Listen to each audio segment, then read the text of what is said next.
پھر ویزے پر آیا اور الحمدللہ صرف مہینہ ہوا ہے مجھے یہاں سٹے بھی مل گیا ہے، بچوں کو بھی مل گیا ہے۔ دشمنوں نے بڑا زور لگایا تھا، رقیبوں نے رپٹ لکھوائی کہ اکبر نام لیتا ہے خدا کا اس زمانے میں، اور میں یہ سمجھتا ہوں کہ یہ ان کی ضد تھی، اللہ نے ان کا ضد کو توڑا اور سٹے ملا۔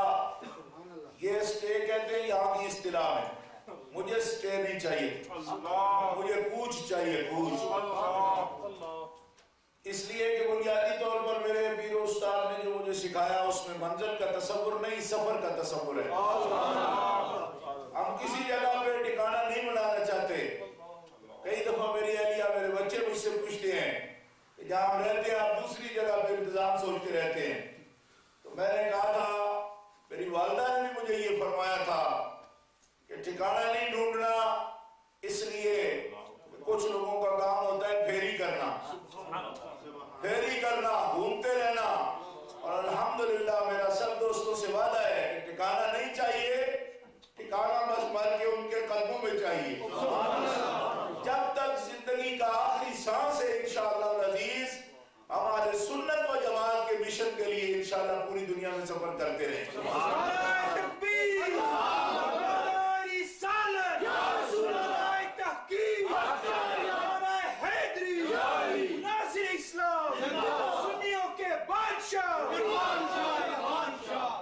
دوستو وقت مختصر ہے، میں نے بعض دوستوں کو حضور غوث پاک رضی اللہ تعالیٰ عنہ کی نسبت مبارکہ کے ساتھ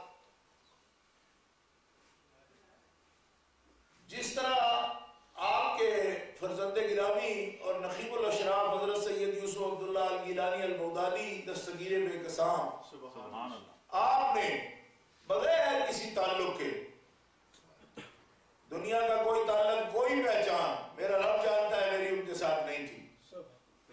جب میں وہاں پہ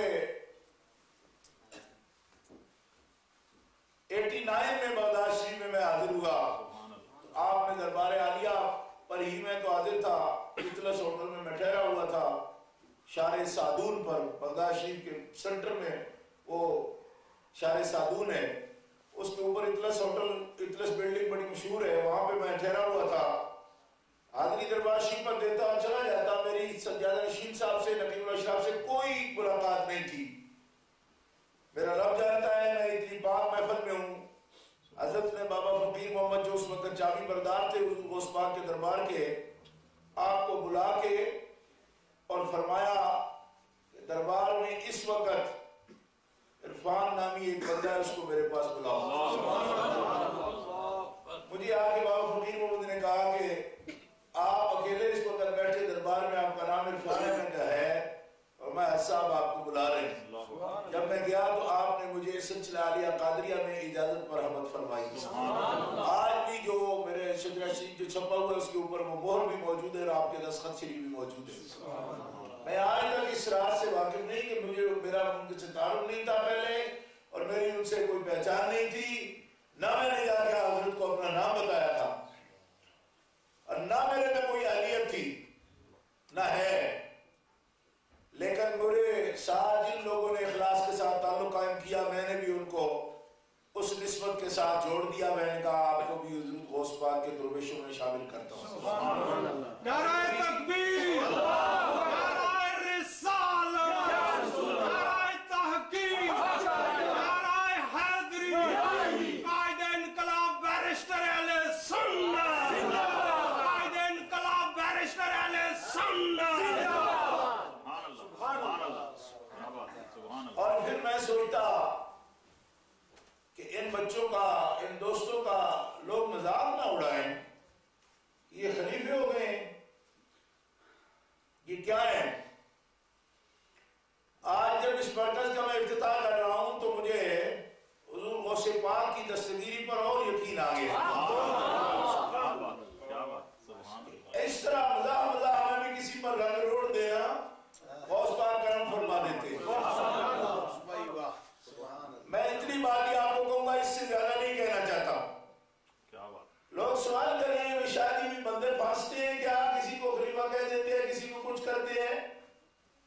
شاہ جی بندے پھنستے ہیں جو پاپ کو دارال عرفان بنا دیں.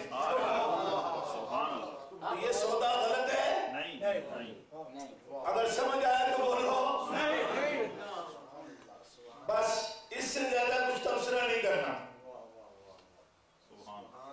ہاں پاپ کہتے ہیں جہاں پہ جام چلتا ہے, شراب پیتے لوگ, اور دارالعرفان غوثیہ ہو, میں مانتا ہوں کہ ہم نے اسے بدلا کوئی نہیں. فرق صرف یہ ہو گیا ہے کہ اب اس کے لیے سراہی یا پیمانہ نہیں چلے گا, سرکار غوث پاک کی نظروں سے پیے انشاءاللہ العزیز. اللہ کے فضل و کرم سے اس کے حبیب پاک کے جوڑوں کا صدقہ اور قرآن و سنت کی پیئیں. فرق یہ بدل گیا, وہ بدبودار اور پلید ہوتی ہے, یہ خوشبودار اور پاک ہوتی ہے. اللہ اسے شراب طہور کہتا ہے. علماء تشریف فرما ہوئے اور پوری کانفرنس کا مقصد جو ہے وہ ذکر ہے ان محبوبوں کا. الحمدللہ بطریق احسن انہوں نے بیان کیا. ہم سے کچھ لوگ کہتے تھے کہ انگلش نہیں بولتے آپ. اللہ تبارک تعالیٰ جل شانہ نے ہمارے قافلے میں ایسے لوگ بھی شامل فرمائے, ہمیں تو کوئی پتہ نہیں تھا. یہ نبی افضل ہے, اتنا شیر ہے. یہ بھی حلقہ قادریہ میں داخل ہوا, کہنے کا ہم بیعت ہوں گے, 5-7 نوجوان اس کے ساتھ آ گئے کوئنٹری سے. واللہ العظیم جو ہمارے کبھی باہم و گمان میں بھی ہو, قسم اٹھا کے کہتا ہوں, کوئی کبھی پیغام دیا ہو, کوئی بات کی ہو, کچھ نہیں. تو اس میں قسم اٹھا کر کہتا ہوں کہ اس میں نہیں سمجھتا کہ کچھ قابلیت کی بات ہے.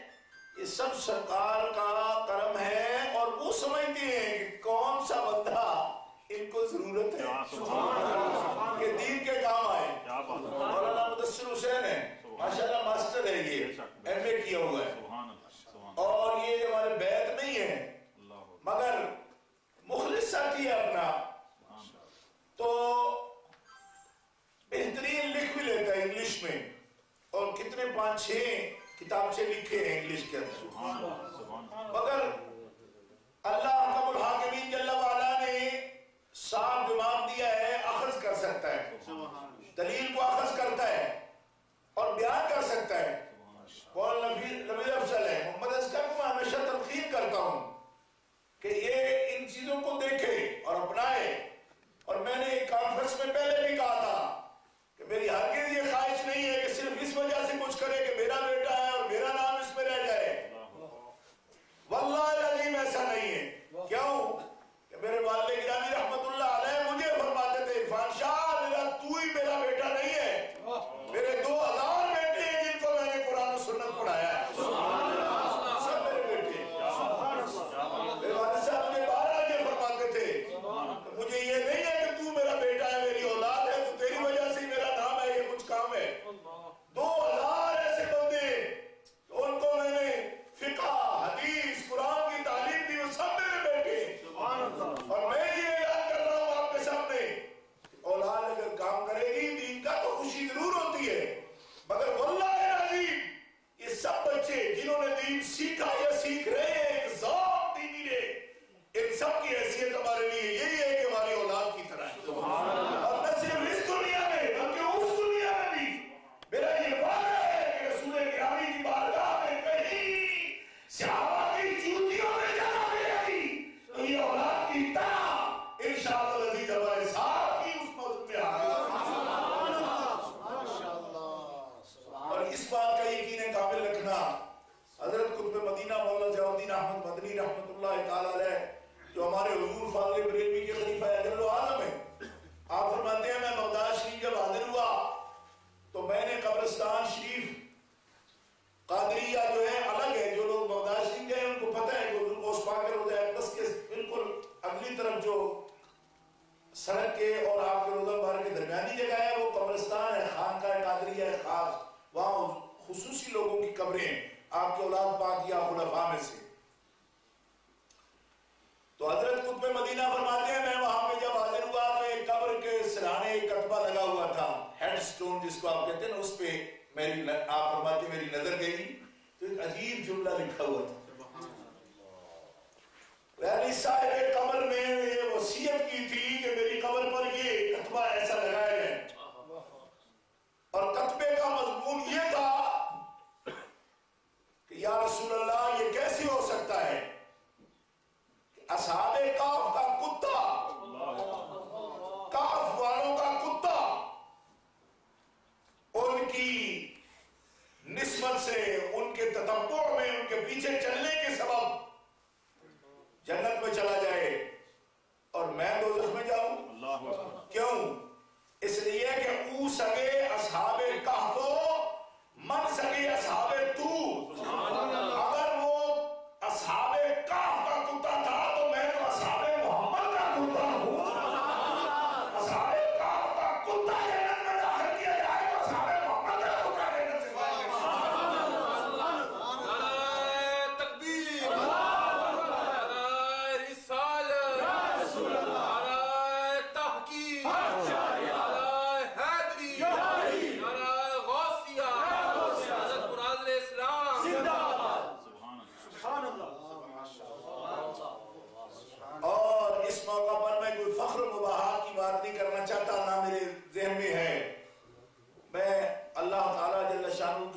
آجزی سے اپنا سر خم کرتا ہوں اور جبین نیاز، ذلت اور عجز اور زاری کے ساتھ اس کی بارگاہ اقدس میں جھکاتا ہوں کہ مالک کریم نے اس جماعت کو یہ عزت بخشی ہے اور اس کو ایک ٹھکانہ دیا ہے، اور ہم نے اس نسبت کے لیے سوری منیر حسین صاحب ہمارے عزیز نیوکاسل سے تشریف لائے ہیں، ان کو بھی اس نسبت میں ہمیں شامل کیا یہ درویش ہے بہت پاک کے۔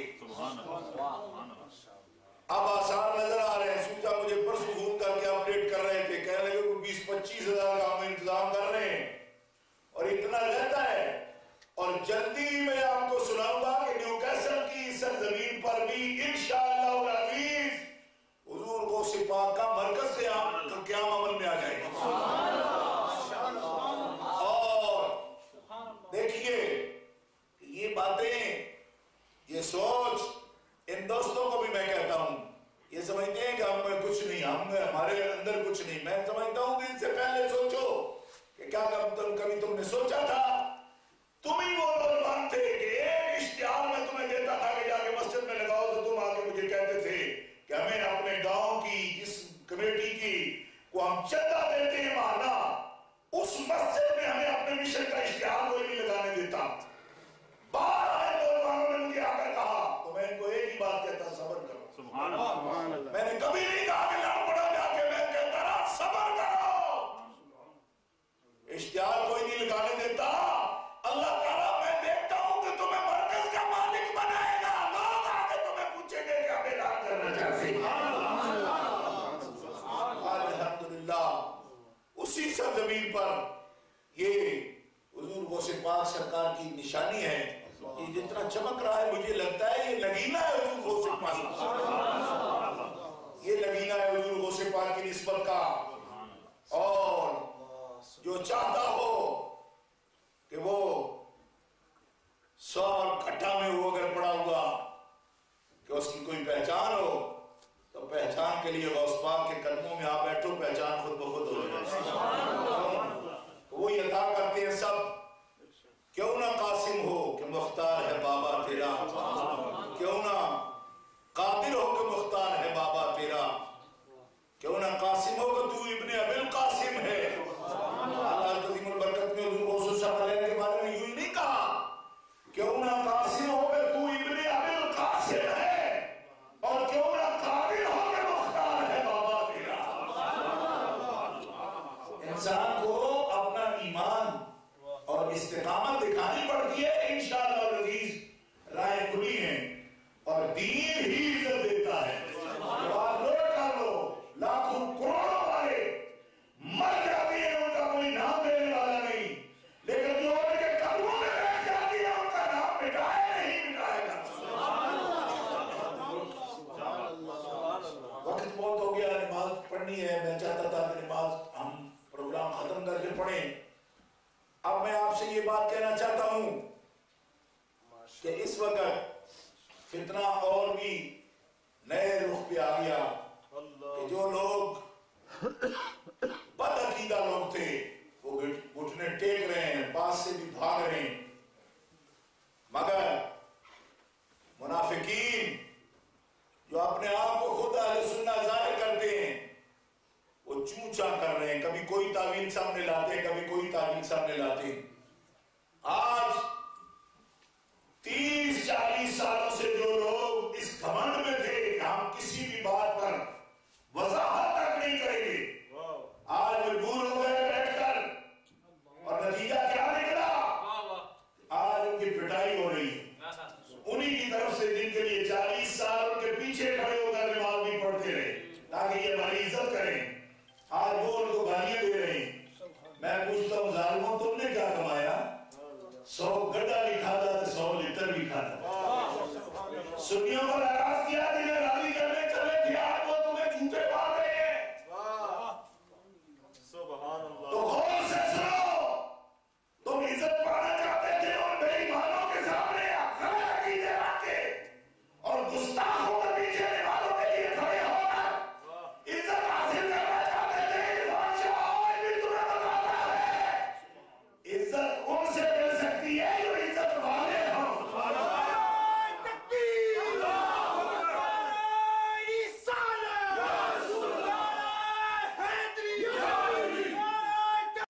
کہاں عزت تلاش کرتے ہو؟ عزت کس کے پاس ہے کچھ پتہ ہے تمہیں؟ وَلِلَّهِ الْعِزَّةُ وَلِرَسُولِهِ وَلِلْمُؤْمِنِينَ۔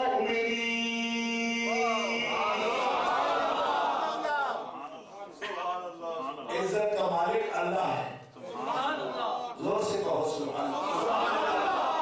عزت کا مالک کون ہے؟ اور پھر عزت اللہ نے کس کو دی؟ وَلِرَسُولِهِ، اپنے رسول جناب محمد رسول اللہ کو عزت۔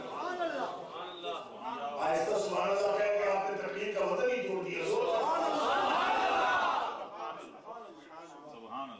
رسول اللہ کی عزت کا قائل نہ ہو وہ دائرہ اسلام سے خارج ہے۔ خطب شبان کا یہ حکم ہے، پہلے عزت اللہ کی کیونکہ اس کی اپنی ہے، اور اس نے جس کو دی ہے وہ کون ہے؟ اس کا رسول محمد رسول اللہ۔ اور عزت کی اگر میں تعریف شروع کر دوں اور میں تفصیل شروع کر دوں تو مطلب کیا پڑیں گے؟ اشارہ ٹائم بھی گزر جائے گا، صرف ایک جملہ کہوں گا۔ عزت یہ ہے، فرمایا پیارے رسول مسجد اقصی میں سب عزتوں والے تیرے پیچھے